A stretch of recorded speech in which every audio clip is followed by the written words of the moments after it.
নমস্কার, নিউজ 18 বাংলায় আপনাদের প্রত্যেককে স্বাগত। আপনাদের সঙ্গে রয়েছি আমি প্রিয়াঙ্কা। ঠিক রাত 9টায় নিউজ রুম লাইভ শুরু করছি। আর শুরুতেই যে খবরের দিকে আমরা নজর রাখবো, কোলাঘাটে রাজ্যের বিরোধী দলনেতা শুভেন্দু অধিকারী, তার অফিসে তল্লাশি অভিযান পুলিশের। আর যাকে কেন্দ্র করেই কিন্তু আমরা দেখলাম একেবারে ধুন্ধুমার পরিস্থিতি। কোলাঘাট থানা ঘেরাও বিজেপির তরফ থেকে, পুলিশের সঙ্গে ধস্তাধস্তি বিজেপি কর্মীদের। গোটা ঘটনার প্রতিবাদ জানিয়ে শুভেন্দু অধিকারীর নেতৃত্বেই কিন্তু কোলাঘাট থানা ঘেরাও।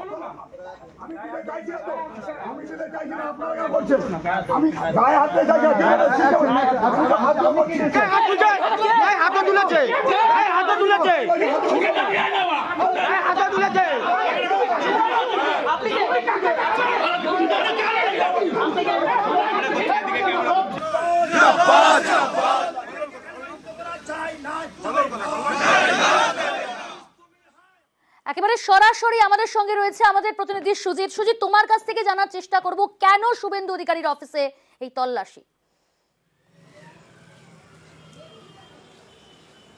দেখো প্রিয়াঙ্কা, যে অফিসটিতে আজকে তল্লাশি হয় শুভেন্দু অধিকারীর, একেবারে তিনি দাবি করছেন তার ব্যক্তিগত অফিস, এবং সেই অফিসটি কিন্তু হাওড়া খড়গপুর যে জাতীয় সড়ক তার দক্ষিণ দিকে কোলাঘাটেই অবস্থান। এবং সেখানে কেন অভিযান করলো পুলিশ, সে নিয়ে কিন্তু প্রশ্ন উঠছে।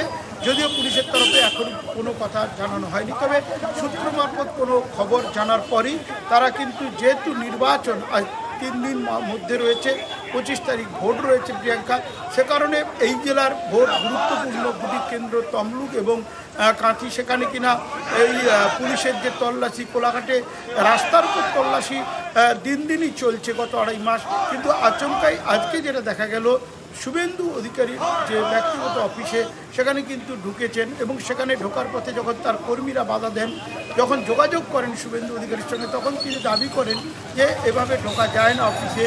তারপরেও ঢোকেন, এবং তা নিয়ে বাক বিতণ্ডা বচসা সবটাই বিজেপি কর্মীদের সঙ্গে পুলিশের হয়। সেখানে পুলিশ এই যে তদন্ত করলেও বা অফিসে ঢুকে কী পেল, সেসব কিন্তু কিছু এখনও পুলিশের তরফে জানানো হয়নি। তবে তার পুলিশের এই যে অভিযান বা তল্লাশি নিয়ে কিন্তু সুর চড়িয়েছেন শুভেন্দু অধিকারী নিজে, এবং তিনি এবং দলীয় কর্মীরা তারা কিন্তু কোলাঘাট থানায় গিয়ে রীতিমতো বলা যায় ক্ষোভ বিক্ষোভ দেখায়, এবং আদালতের দ্বারস্থ হওয়ার কথা ইতিমধ্যেই শুভেন্দু অধিকারী জানিয়েছেন। ইতিমধ্যেই আমাদের জেলাশাসকের কাছে বিজেপির তরফে লিখিত যে অভিযোগ বা যে অভিযোগ করেছেন শুভেন্দু অধিকারী, সবটাই কিন্তু ডিএমের কাছে দেওয়া হয়েছে। এবং এই যে প্রসেস চলছে, তারই মধ্যে কিন্তু পুলিশের তরফে এখন পর্যন্ত কিছু, নিজে কোলাঘাট থানা চত্বরে দাঁড়িয়ে তিনি কোলাঘাট থানার পুলিশের বিরুদ্ধে বলেছেন, তমলুকের সিআইয়ের বিরুদ্ধে বলেছেন, যারা নাকি এই তদন্ত করতে তার অফিস রুমে ঢুকেছিলেন এবং কেন ঢুকেছিলেন।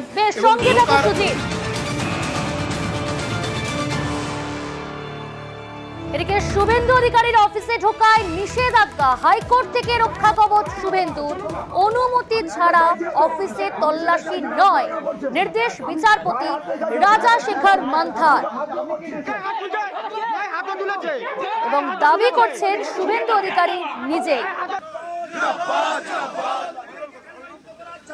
আমাকে হাইকোর্টের মহামান্য বিচারপতি রাজাশেখর মান্তা, তিনি একটা অনেকগুলি প্রোটেকশনের মধ্যে একটা প্রোটেকশন দিয়েছেন, এবং রাজ্য সরকারের পক্ষে দিদেন যিনি এজি ছিলেন মিস্টার মুখার্জি, তারও on behalf of state government commitment ছিল যে শুভেন্দু অধিকারীর প্রিমিসেস সার্চ করতে গেলে হাইকোর্ট থেকে লিভ নেবে অথবা হাইকোর্টের অনুমোদন নিয়ে করবে।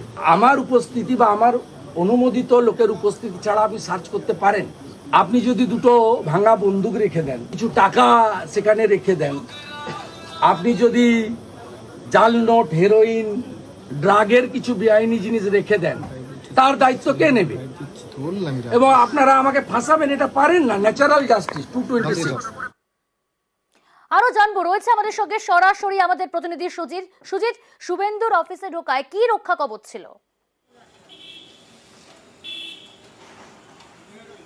দেখো প্রিয়াঙ্কা, শুভেন্দু যেটা দাবি করছে যে 21 সালে তিনি যখনই দল ছাড়েন, অর্থাৎ তৃণমূল ছেড়ে বিজেপিতে যোগদান করেন, তারপর থেকে তার বাড়িতে বা তার অফিসে বিভিন্নভাবে তদন্তের নামে পুলিশের হানা চলছিল। তার বিরুদ্ধেই তিনি আদালতের দ্বারস্থ হয়েছিলেন এবং তার দাবি যে আদালত থেকে কিন্তু বলা হয়েছে যে তার অনুমতি ছাড়া তার কোনো বাড়িতে হোক অফিসে তদন্তের নামে পুলিশ কোনো এন্ট্রি নিতে পারবে না, এমন কিন্তু অভিযোগ বা দাবি সবটাই করছেন শুভেন্দু অধিকারী। এবং সেই দাবির ভিত্তিতে তিনি কোর্টে যাচ্ছেন এবং তিনি বলছেন যেভাবে তার অফিস রুমে ঢোকা হলো এবং ঢুকে যে তল্লাশির নামে যেসব ঘটনা হয়েছে সেটা প্রিয়াঙ্কা তার মতে ঠিকঠাক হয়নি এবং সে কারণেই তিনি বলছেন রক্ষা কবচ আছে, সেই রক্ষা কবচেরটা কি ঠিক সেটাই কিন্তু এটাই প্রিয়াঙ্কা।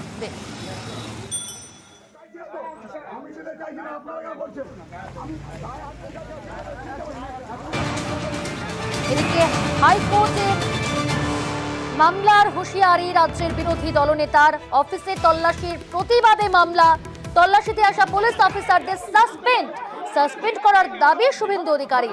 এসপিকেও বদলির দাবি তুলছেন বিরোধী দলনেতা শুভেন্দু অধিকারী। আপনি ইসিআই এর অনুমোদন নেবেন না, হাইকোর্টে কমিট করেছেন সার্চ ওয়ারেন্ট নেবেন না, ভিডিওগ্রাফি করবেন না, leader of opposition equivalent to cabinet minister, এবং হাইকোর্টে আমার প্রোটেকশন আছে। আপনার মুখ্যমন্ত্রী সুপ্রিম কোর্টে গেছিল, সুপ্রিম কোর্ট হাইকোর্টে ফিরিয়ে দিয়েছে, স্টে দেয়নি, আপনার আবেদন শোনেনি, তারপরেও আপনি এই জিনিস করবেন। ইলেকশন কমিশন কেন সৌরভ চিনা এবং সিআই তমলুককে সাসপেন্ড করবে না? এবং যদি এসপির নির্দেশে থাকে এসপিকেও এখানে সাসপেন্ড করতে হবে বা ট্রান্সফার করতে হবে। এর পিছনে কে আছে আমি জানতে চাই। আমার লয়ার হাইকোর্টে একটি ক্যান অ্যাপ্লিকেশন করছেন, যেহেতু এই কাজটা তারা এখানে করেছে।